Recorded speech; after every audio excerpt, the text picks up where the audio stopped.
여러분, 한 가지 질문해 볼까요? 여러분, 하나님 믿으십니까? 그럼 이런 질문 한번 해볼게요. 그렇다면 여러분들은 하나님과 함께 하십니까? 여러분, 하나님을 믿는 것과 하나님과 함께하는 것은 전혀 다른 문제입니다. 우리가 믿는다는 단어 속에는요, 하나님과 함께합니다가 포함되어 있어야 돼요. 그런데 하나님과 함께하지 않으면서 나는 믿는다고 하는 것은, 그것은 성경이 이야기하는 믿음이 아닙니다. 아는 거지요. 아는 것은 믿음이 아니에요. 저는 여러분들이 오늘 말씀을 통해서 하나님과 함께하는 은혜가 있기를 축복합니다.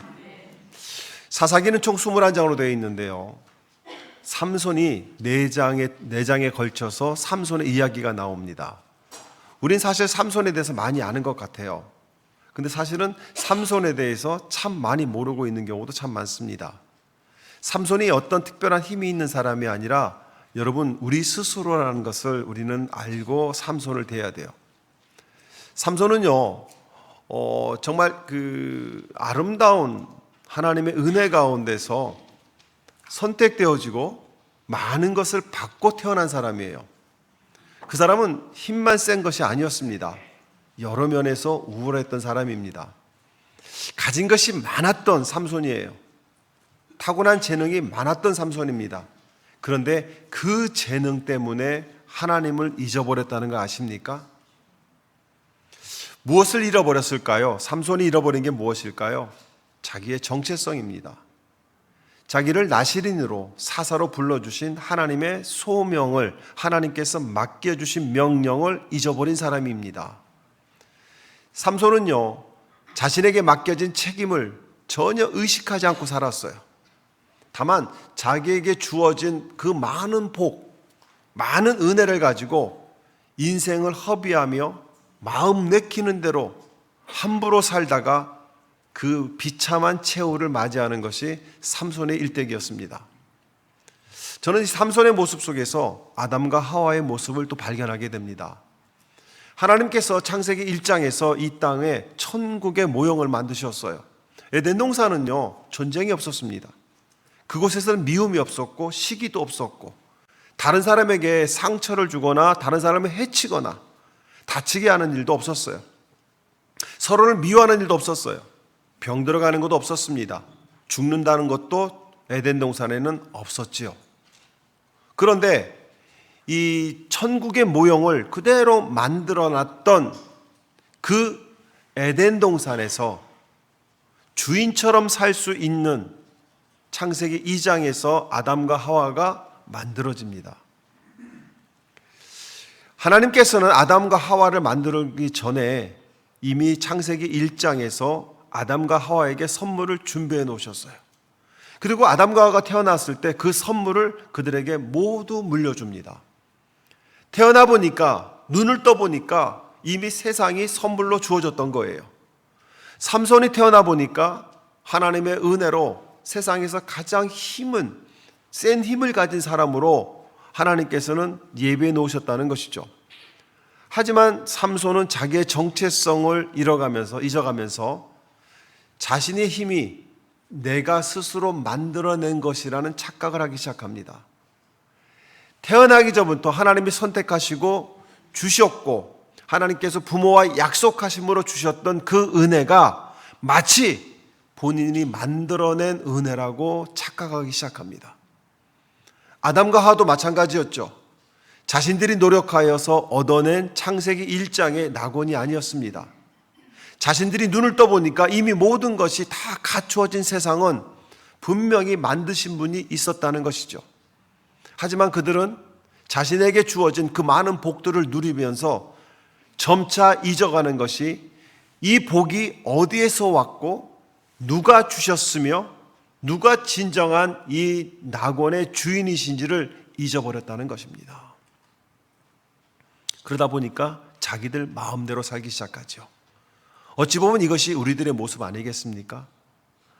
하나님이 주신 것들을 가지고 있으면서도 누가 주셨는지, 어떻게 주셨는지를 잊어버리고 사는 것이 우리들의 삶이 아닐까요? 이걸 뭐라고 할까요? 정체성을 잃어버렸다는 거예요. 내가 누군지를 잃어버렸다는 겁니다. 선악과는요, 정체성을 잃어버리지 말라. 너희는 내가 만들어낸 창조물이고 나는 이 모든 것의 주인이라고 하는 그 정체성을 잃어버리지 말라고 하나님이 만들어 놓으신 표식이었어요.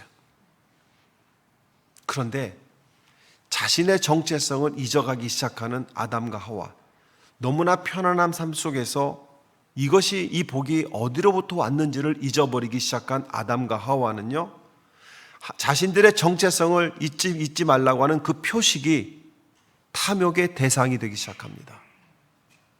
잊어버리는 순간, 우리는 하나님을 잊어버리는 그 순간에 우리 마음에는 빈 공간이 생기기 시작합니다. 마귀는요, 이 빈 공간 안으로 들어와서 우리를 유혹합니다. 아담과 하와에게 정체성을 잃어버린 그들 마음속에 들어와서는 나를 섬기라고 하지 않았습니다. 너희가 주인이 되라고 얘기합니다. 여러분, 우상숭배라는 말이 무슨 말인 줄 아십니까? 부처나 공저나 어떠한 마음의 신나 어떤 세상에 우리가 얘기하는 그런 것들을 섬기는 것이 우상숭배라고만 생각합니다. 그런데요, 그것보다 가장 큰 무서운 우상숭배가 있는데 그것이 무엇이냐면 내가 나의 주인이 되는 것입니다. 이게 가장 큰 우상숭배입니다. 우리는 돌부처나 이런 것들 보이는 것만 우상이라 생각하지만 사실은 우리 안에 내가 임금이 되려고 할 때, 내가 하나님이 되려고 할 때, 내가 모든 것의 주인이 되려고 할 때, 아니 하나님을 잊어버리는 그 순간부터, 하나님의 은혜를 잊어버리는 그 순간부터 우리는 스스로가 신이 된다는 겁니다. 아담과 하에게 들어와서 마음을 심어줬던 이 마귀는 삼손에게도 동일하게 시험을 줍니다. 그 강한 힘은 온전히 너의 것이다. 너의 은혜는, 너에게 주어진 그 힘은 너가 마음대로 사용해도 된다. 너를 위해서 네가 원하는 대로, 네가 하고 싶은 대로 그 일을 하라고 부추기기 시작합니다. 삼손은요, 자기 기분대로 살기 시작합니다. 자신의 마음대로 세상을 살기 시작합니다. 어떤 사명에 의해서 살아본 적이 없습니다. 사실 블레셋을 사람들을 많이 죽이고 전쟁을 해서 정말 큰 승리도 얻었지만 삼손이 치룬 블레셋과의 전쟁에서 하나님의 뜻에 따라서 전쟁을 치른 것은 한 곳도 없습니다.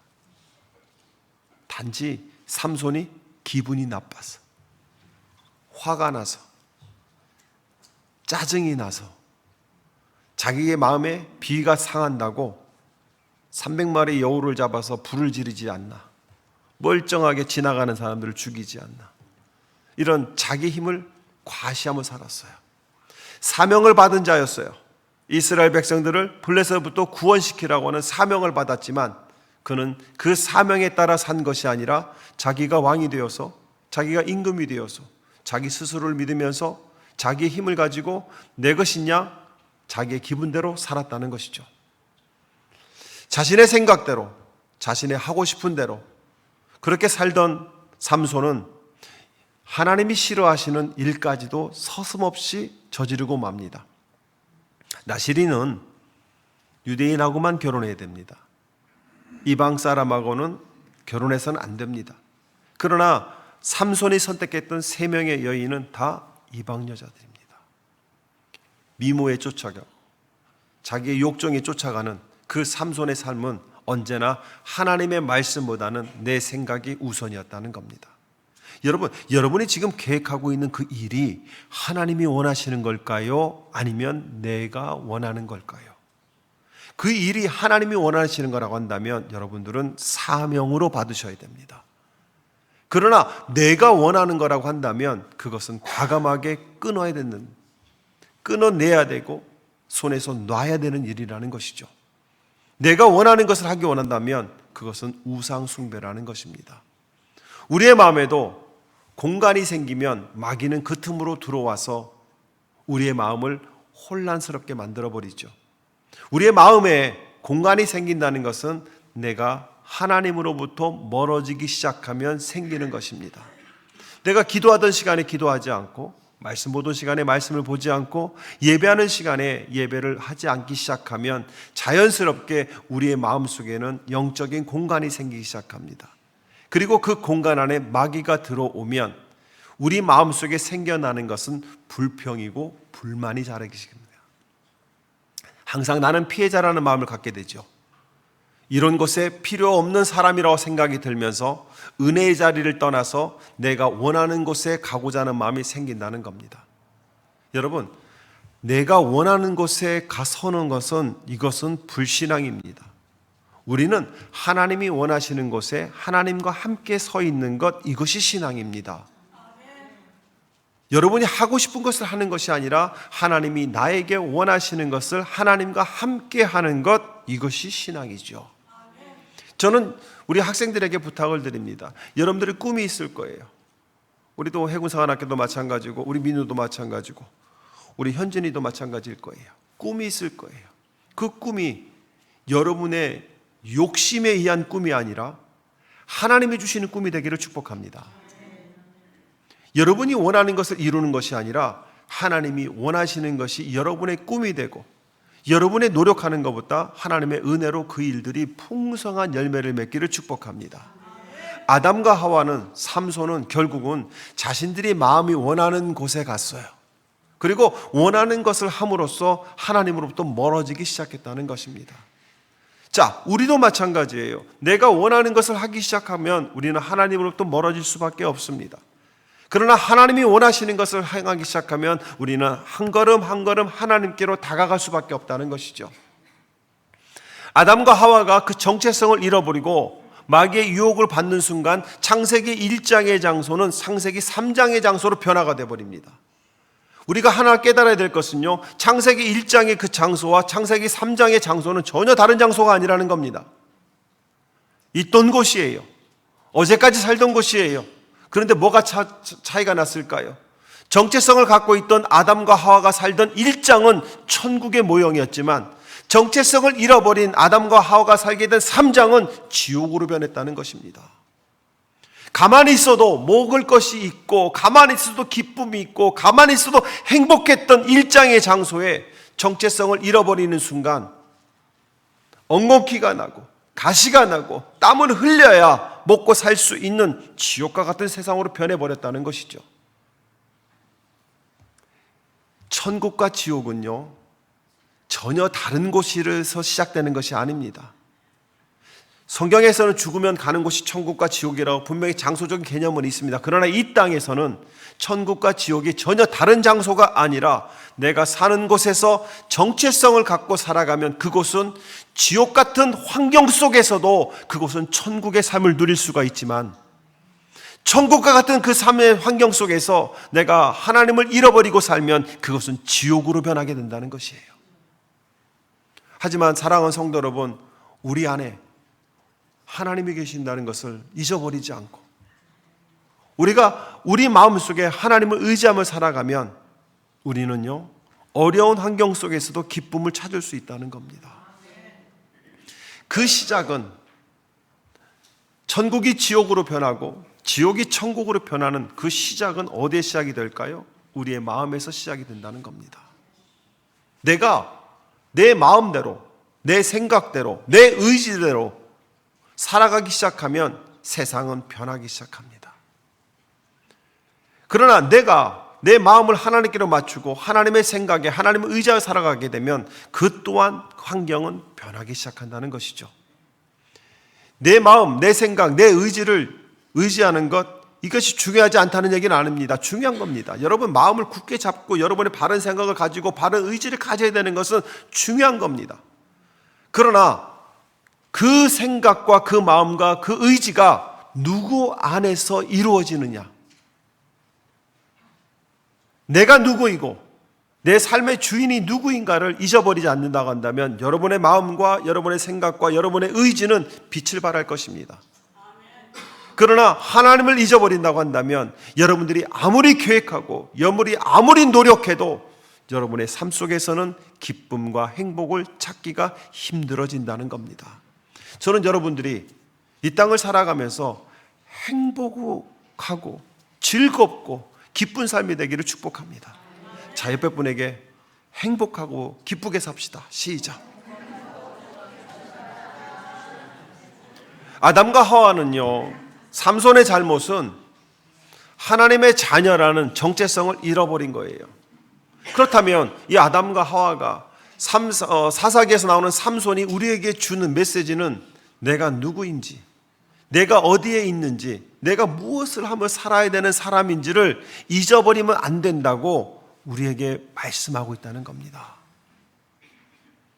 아까 일부에도 말씀드렸지만 우리 해군학교, 사관학교 학생들과 일반 대학교 학생들은 틀린 것이 하나 있어요. 그게 뭐냐면 저분들은 반군인이에요. 반쪽은 민간인이고 반쪽은 군인이에요. 그래서 두 가지의 룰을 지켜야 돼요. 일반 대학생들처럼 자유로움을 느끼지만 또한 군대 문화 같은 그런 단단한 어떤 수식한 룰도 지켜야 되는 사람들이에요. 그런데 우리가 그것을 잊어버리는 순간 저분들도 우리 학생들처럼 자유롭게 다니고 싶어요. 누가 저는 제복 입고 싶겠어요? 이쁘게 꾸미고 싶고. 우리 여학생들 보세요. 다 시커매요. 우리에게 처음에 왔을 때는 다 뽀했어요. 근데 2주, 3주 사이에 얼굴이 시커매져 갖고 왔어요. 훈련 받느라고. 저 친구들도 화장하고 페디큐어, 매니큐어 바르고 싶고 머리도 파마하고 싶고 다 하고 싶어. 누가 저렇게 60년대 쪽진머리 하고 다니고 싶어요. 근데 저게 룰이야. 저게 룰. 1년만 참어. 그럼 저 누나처럼 사복 입고 교회 와도 돼. 1학년 때는 입고 다녀야 돼요. 저 룰입니다. 저걸 어기는 순간 저분들은요 힘들어집니다. 우리도 마찬가지예요. 우리도 크리스천입니다. 우리도 자유롭게 살고 싶어요. 우리도 세상 사람들하고 똑같이 살고 싶어요. 그들이 가는 곳에 우리도 가고 싶고 그들이 하는 짓도 우리도 다 하고 싶어요. 왜? 재밌어 보이니까. 그런데요, 그곳에 가서 그들과 똑같이 살다 보면 우리는 정체성을 잃어버리고 세상이 유혹하는 대로 가다 보면 그곳에는 행복이 기다리는 것이 아니라 불행이 기다린다는 겁니다. 삼손의 사건 이후에 2가지 사건이 사사기에서 나와요. 미가의 신상 사건과 레위 제사장의 첩사건이 나옵니다. 참 수치스러운 장면이죠. 그러나 하나님께서는 그 수치스러운 2 사건을 그대로 우리에게 보여주는 이유가 있어요. 그것은 뭐냐면 하나님의 분노를 드러내고 있다는 겁니다. 사실 삼손의 이야기도 하나님의 분노를 보여주고 계시는 거예요. 삼손의 죽음에서 우리는 읽어내야 될 것은 하나님의 분노하심, 하나님의 화가 나심을 우리는 발견할 수 있어야 됩니다.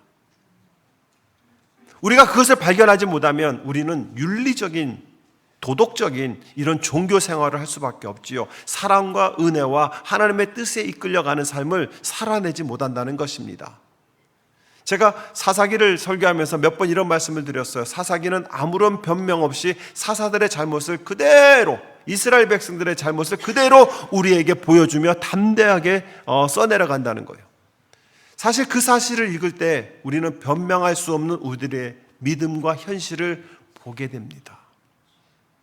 그들의 삶이 아니라 우리의 삶이라는 것이죠. 어느 순간은 하나님이 주인인데 어느 순간은 내가 주인이 되어 내가 하고 싶은 것, 내가 원하는 것을 이루어가면서 하나님 이번에 눈 한 번만 감아주세요.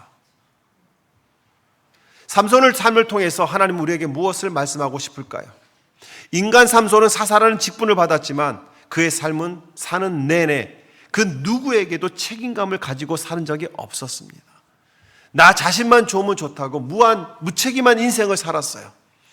그래서 그 삶을 통해서 하나님이 없는 삶이, 하나님을 떠난 삶이 얼마나 허망한 삶인지를, 내가 좋아하는 것만 바라보던 그 눈이 뽑히고 내가 좋아하던 곳만 찾아가던 그 발이, 몸이 묶여버리고 내가 좋아하던 일만 하던 그 힘이 빼앗겨 버렸을 때 세상은 그들을 올가맸다는 겁니다. 내가 세상을 바라보고 내가 세상을 따라갔는데 세상이 나를 묶어버렸고 내가 원하지 않은 일을 할 수밖에 없게 만드는 것이 바로 세상이라는 것이죠. 사랑하는 성도 여러분, 그러나 삼손의 죽음과 다르게 우리에게 멋진 죽음을 보여주시는 것이 예수님의 삶과 죽음이라는 겁니다. 삼손은 자기를 위해 살다가 비참한 인생으로 끝났지만 예수님은 하나님을 위해서 살고 우리를 위해서 사시다가 그 죽음이 죽음으로 끝난 것이 아니라 부활이라는 승리로 끝을 맺었고 앞으로 다시 오셔서 심판의 자리에서 우리에게 칭찬하실 것이며 또한 예수를 거부한 자들을 심판하는 그 자리에서 하나님은 예수 그리스도가 정말 구세주임을 드러내실 것입니다. 예수님의 죽음은 자신을 위한 죽음이 아니라 하나님과 죄인인 우리를 하나로 묶어내는 숭고한 죽음이었다는 것이죠. 예수님의 죽음은 우리를 살리는 죽음이셨어요. 우리와 예수님을 묶어준 것이 하나님의 은혜라는 것입니다. 여러분, 예수를 믿는 것이 이건 기적입니다. 예수가 믿어지는 것이 가장 큰 기적이에요. 여러분, 예수가 믿어지니까 오늘 여기 와 있잖아요. 예수가 안 믿어지면 아무리 우리 교회에서 아이스크림을 무한 리필 제공한다 할지라도 교회에 오지 않습니다.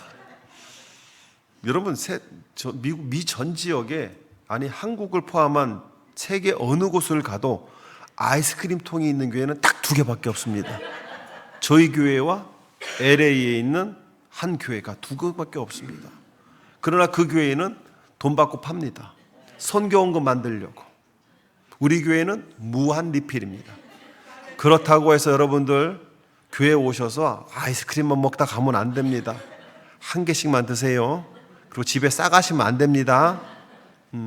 우리는 하나님의 은혜 가운데서 이런 교회를 나누는데 그런 제공을 한다고 해서 교회에 옵니까? 아닙니다. 믿음이 있고 하나님의 은혜를 알기 때문에 교회에 온다는 것이죠. 사랑하는 성도 여러분, 그 하나님이 나의 구세주이고 하나님과 내가 예수 그리스도로 말미암아 하나가 되었다는 것을 믿겨지는 것, 그 믿음으로 살아가는 것이 신앙생활이라는 것이죠. 하나님을 떠나면 더 잘 살 줄 알았어요. 내 마음대로 살면 더 행복할 줄 알았습니다. 내가 가진 능력을 내 마음대로 사용하면 정말 행복하고 기쁠 줄 알았습니다. 그런데 삼손의 삶을 보니까 그 삶이 하나님이 계시지 않으면 헛된 삶이었고 허무한 삶이라는 것을 우리에게 지금 말씀하고 있다는 것이죠. 하나님이 없는 그 허무한 삶, 아무것도 남지 않은 삶이기에 얼마나 불행한 삶을 살았습니까? 그런데 우리도 한때는 하나님이 없으면 좋겠다는 생각 속에서 하나님을 떠나 살고 하나님을 모르고 살고 하나님을 거부하며 살고 있고, 그렇게 살면서 실패한 그 자리, 내일이 두렵고 내일이 기대가 되지 않고 하루하루 살아가는 것이 지옥 같은 그 자리, 우리 하나님께서는 그 자리로 예수 그리스도를 보내주셨다는 거예요. 예수 그리스도를 희생시켜서 하나님과 우리가 하나가 되어서 함께하는 삶을 통해서 허무한 인생으로 끝나는 것이 아니라 희망과 기대하는 인생으로 내일을 바라보게 만들어 주셨다는 것이죠. 사실 하나님이 없는 인생은 자기 신이 가진 원망스러운 조건들만 바라봅니다. 때에 따라서는 하소연할 누군가를 만나기만 하면 언제라도 바로 쏟아내는 여러 가지 불평들을 마음에 들고 살아갑니다. 내가 이렇게 된 것은 누구 때문이고, 나는 그렇지 않았는데, 내가 하지 않았는데, 억울한 일이 생겼다는 불평을 쏟아내는 허무한 인생을 살아가는 것이 예수가 없는 자들의 삶이라는 것이죠. 그러나 예수 안에 들어오게 되면 달라지게 됩니다. 누구를 원망하는 것보다 나를 위한 십자가에 대한 감사가 그 원망을 덮어버리게 된다는 것이죠. 불만을 감사가 덮어버리고요, 상처를 사랑으로 덮어버리게 된다는 겁니다. 하나님의 섭리하심을 깨닫게 되고 세상 사람들의 평가가 아닌 하나님의 평가를 바라보게 된다는 것이죠. 초라한 나를 보는 것이 아니라 나와 함께 하시는 하나님, 하나님의 자녀인 나를 바라보게 된다는 거예요. 세상에서 가장 귀한 존재가 누구예요? 나예요. 자, 여러분 가슴에 손을 대고 세상에서 가장 귀한 존재는 나이다. 시작. 예, 여러분을 사랑하셔야 돼요. 여러분 스스로를 사랑해야 아내를 사랑할 수 있는 거고요. 아내를 사랑하고 여러분 스스로를 사랑해야 여러분의 자녀들을 사랑할 수 있는 거예요. 내가 사랑하지 않으면서 아내를 사랑한다? 이거 안 돼요. 내가 나를 사랑하지 않으면서 자녀들을 사랑한다? 이거 안 되는 겁니다.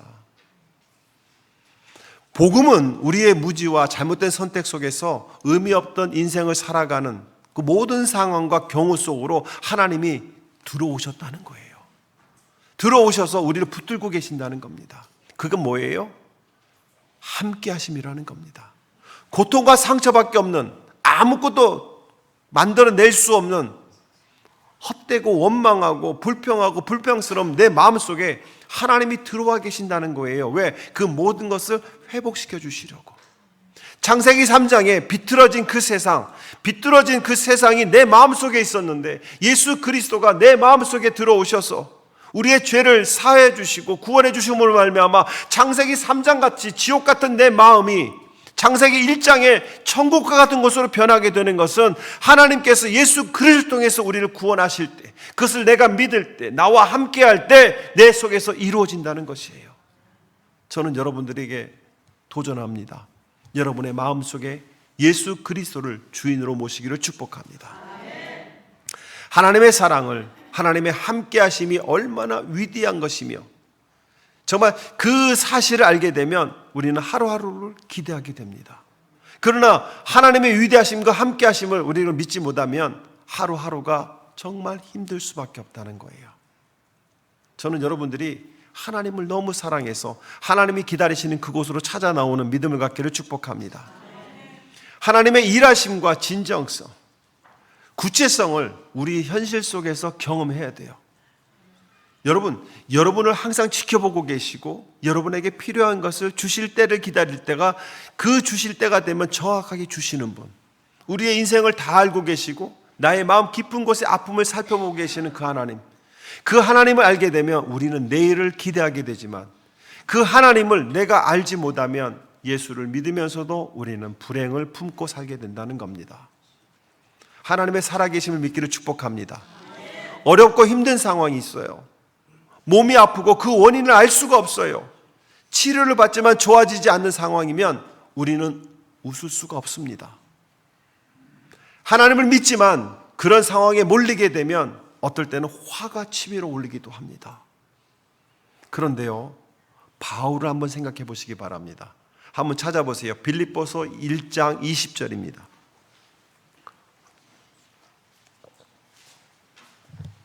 빌립보서 1장 20절 26절까지 제가 읽어드리겠습니다. 눈으로 따라오시기 바랍니다. 나의 간절한 기대와 희망은 내게 아무 일에도 부끄러움을 당하지 않고 온전히 담대해져서 살든지 죽든지 전과 같이 지금도 내 몸에서 그리스도께서 존귀함을 받으시는 것입니다. 21절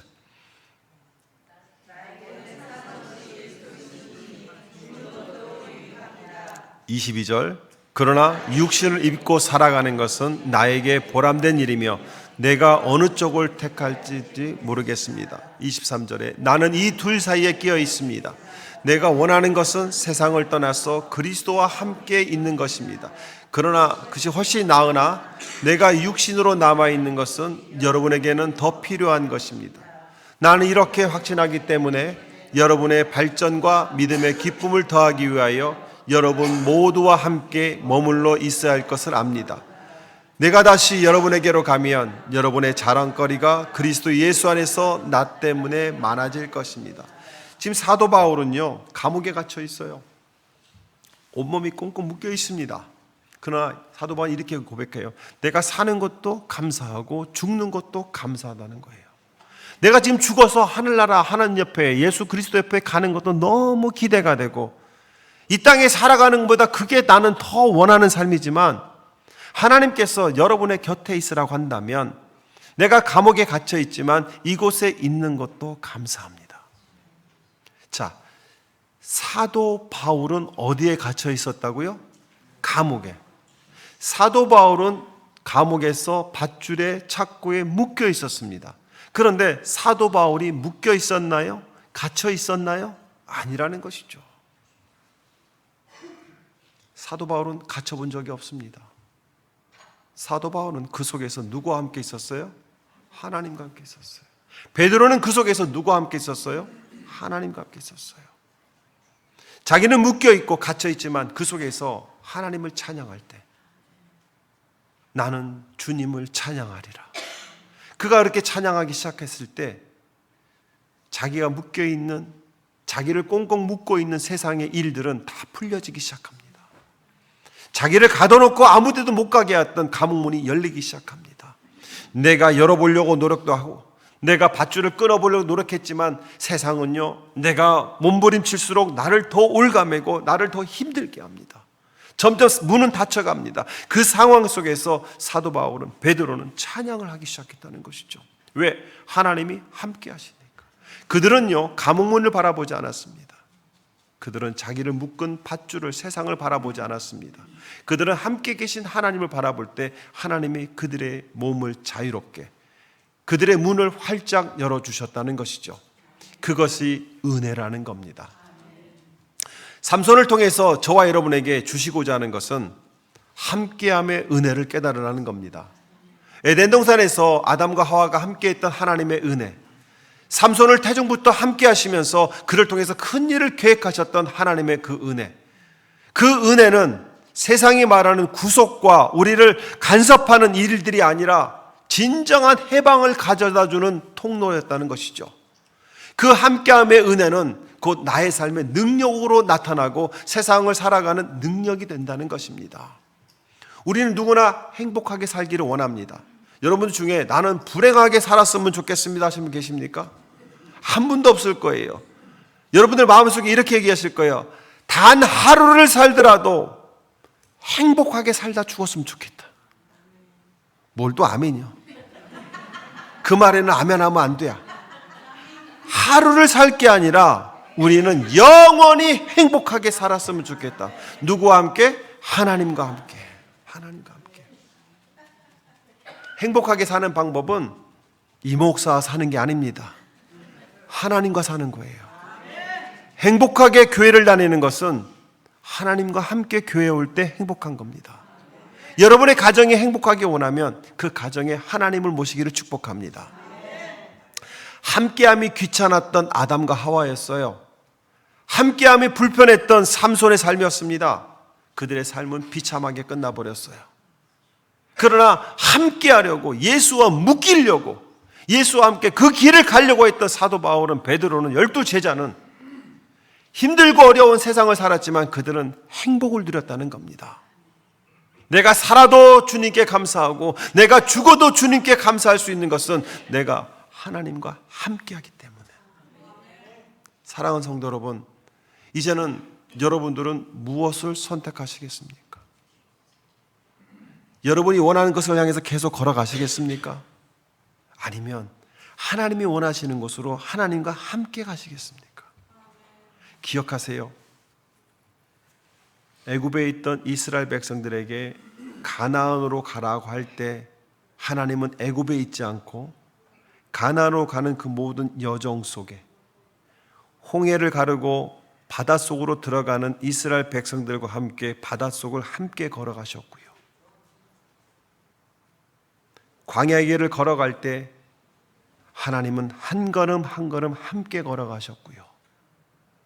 그들이 죄악의 현장에서 하나님을 불신할 때 하나님은 그곳에서도 그들을 보고 계셨고요.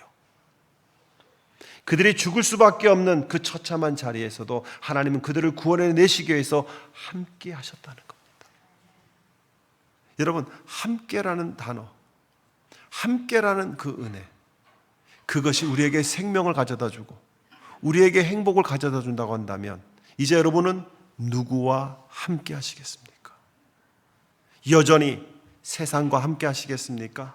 아니면 하나님과 함께 하시겠습니까? 우리는 봤잖아요. 하나님을 떠난 인생들이 얼마나 비참했는지를. 그러나 하나님과 함께 있던 인생들이 얼마나 그 은혜가 넘쳤는지를 우리는 보았잖아요. 알고 있잖아요. 그런데 힘들죠? 하나님과 함께 하는 게 힘들죠? 쉽지 않아요. 왜 쉽지 않을까요? 몸에 배지 않아서 그래요. 그러나 내가 자꾸 하나님께로 한 걸음 한 걸음 나가려고 할 때 하나님은 우리에게 은혜를 베풀어 주시는데 어떤 은혜를 베풀어 주실까요? 주 안에 있으면 나에게 딴 근심이 없다고 얘기합니다. 주 안에 있으면. 근데 우리는 살면서 근심 속에 살아가잖아요. 여러분, 지금 여러분들의 머릿속에 가장 큰 근심이 뭐예요? 좀 이따 카레를 먹을 거냐 말 거냐 이거잖아요. 이번 달에 렌트비를 낼 거냐 말 거냐. 여러분 마음속에 가장 큰 걱정이 뭐예요? 자녀들이잖아요. 그런데 그런 자연스러운 근심이 예수를 믿는 사람에게도 똑같이 있습니다. 저도 제 자녀가 걱정이 됩니다. 그 미래가 걱정이 돼요. 어떻게 살지 걱정됩니다. 그러나 하나님 안에 있으면 그 걱정은 기대함이 된다는 겁니다. 그러나 하나님을 떠나게 되면 근심은 그 몸을 죽이기 시작합니다. 우리의 병이 왜 생기는 거예요? 걱정, 근심 하다가 생기는 겁니다. 십자가 밑에 나아가 내 짐을 풀었네. 여러분, 여러분의 짐을 여러분이 지금까지 지었고 왔지만 해결된 거 있습니까? 없잖아요. 여러분이 여러분의 자녀들의 인생을 책임지려고 안 먹고 안 입고 하루에 12시간씩 일하면서 자녀들에게 투자를 했지만 그 자녀들이 지금 그때 내가 생각했던 그곳에 있지 않잖아요. 그래서 지금도 걱정이 되잖아요. 그런데 그 짐을 언제까지 여러분이 지시러 갑니까? 십자가 앞에 내려놓으면 되거든요. 그럼 어떤 일이 일어나냐면 주님을 찬송하게 된대요. 할렐루야 할렐루야, 내 앞길 멀고 험해도 나 주님만 따라가리라. 참 귀한 말씀이에요. 주님이 가라고 하시니까 가겠습니다가 아니라 가라고 하니까 함께 걷는 거예요. 우리 하나님은 그런 분이세요. 함께 걷는 분이세요. 여러분을 아픔의 자리에, 슬픔의 자리에 홀로 내버려 두지 않으세요. 함께 걸어가시는 분이세요.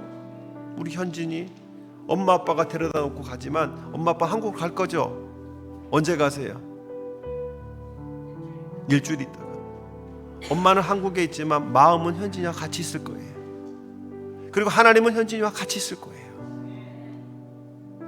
여러분, 우리는 하나님을 떠나게 되면 이 마음속에 두려움이 가득합니다. 어떻게 살까? 어떻게 이 문제를 해결할까? 그런데요, 세상은요, 두려움이 나를 갉아먹는 암적인 존재가 됩니다. 그러나 하나님과 함께 있으면 그 두려움이 변하여 내 기도가 된다고 얘기합니다. 내 기도가 되는 거예요. 여러분, 두려움을 품고 그 자리에 계실 거예요? 그 두려움을 기도로 바꾸기 위해서 기도의 자리에 나오시겠습니까? 전날의 한숨 변하여 내 노래 되었네. 여러분, 어제까지 우리 고민하고 어제까지 힘들게 살았으면 오늘은 노래할 수 있어야 되잖아요. 난 여러분들이 매일 노래했으면 좋겠어. 매일매일 흥얼 노래 부르면서 다녔으면 좋겠어요. 어제 걱정은 하나님 앞에, 하나님이 없을 때, 하나님을 떠났을 때 내 걱정이잖아요. 근데 하나님께로 오면, 하나님과 함께 걸어가면 그 걱정이 노래가 된대요. 여러분, 이런 반전 있는 인생을 살고 싶지 않으세요? 내 궁핍함을 아시고 늘 채워주시네. 하나님은 우리 형편을 다 모르고 계시는 분이 아니세요. 다 알고 계세요. 여러분의 마음의 걱정, 근심, 형편 다 알고 계세요. 여러분, 여러분의 인생의 궁핍함, 여러분의 마음의 공허함, 남편이 옆에 있고 침대에 누워 있는데도 여전히 허전한 내 마음, 그 누가 채울 수 있을까요? 여러분이 생각하는 그 돈이 채워질까요? 여러분이 생각하는 그것이 채워질까요? 우리 아이들 수련회 가면 선생님들한테 다 얘기합니다. 여러분, 여러분의 자녀들, 여러분 생각할 때는 행복하게 부족함 없이 살아가는 것 같죠? 천만의 말씀. 우리 아이들 간증 들어보면 긴장하게 됩니다. 엄마 아빠가 나한테는 관심이 없는 것 같아요. 나는 힘들어요. 엄마 아빠는 그거 몰라요. 여러분, 우리 아이들의 간증입니다. 그러나 그 아이들이 그래도 하나님과 함께 하려고 하다 보니까 저 아이들 간증이 어떻게 변하게 될까요? 이제는 하나님을 위해서 살겠다는 거예요. 저는 우리 교회에 비전이 있는 것은 바로 우리 아이들의 간증이기 때문에 비전이 있다는 거 생각합니다. 내 주와 맺은 언약은 영불변하시니, 여러분들은 하나님을 배신하고 약속을 계속해서 잊어버리지만 하나님은 한 번도 나와 맺은 약속을 잊어본 적이 없어요.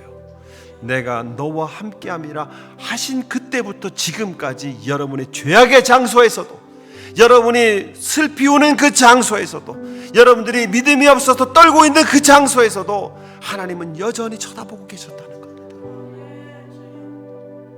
그 나라 가까이까지 늘 보호하시는, 그렇습니다. 하나님은 너 천국에 와, 이게 아니라 오셔서 내 손을 잡고 천국까지 인도하시는데, 때로는 내가 주저앉으면 세워주시고, 내가 때로는 투정하기 시작하면 나에게 필요를 채워주시고, 여러분, 그 은혜의 길은 하나님과 함께 할 때 나에게 주어지는 겁니다. 우리 찬양하시면서 1절 2절 찬양하시면서 한번 이렇게 결심해 봅시다. 내가 이제 하나님과 함께 가겠습니다. 내 꿈을 쫓는 것이 아니라 하나님의 꿈을 쫓아가겠습니다. 내 원하는 것을 이루게 하는 것이 아니라 하나님의 꿈을 이루어 가겠습니다. 여전히 내 삶의 문제가 풀리지 않고 내 삶에 여러 가지 어려움들이 있지만 하나님과 함께 그 문제 현장으로 가겠습니다. 그 믿음을 나에게 주십시오. 우리 이런 마음으로 함께 1절과 2절 찬양하신 후에 하나님 앞에 기도하도록 하겠습니다.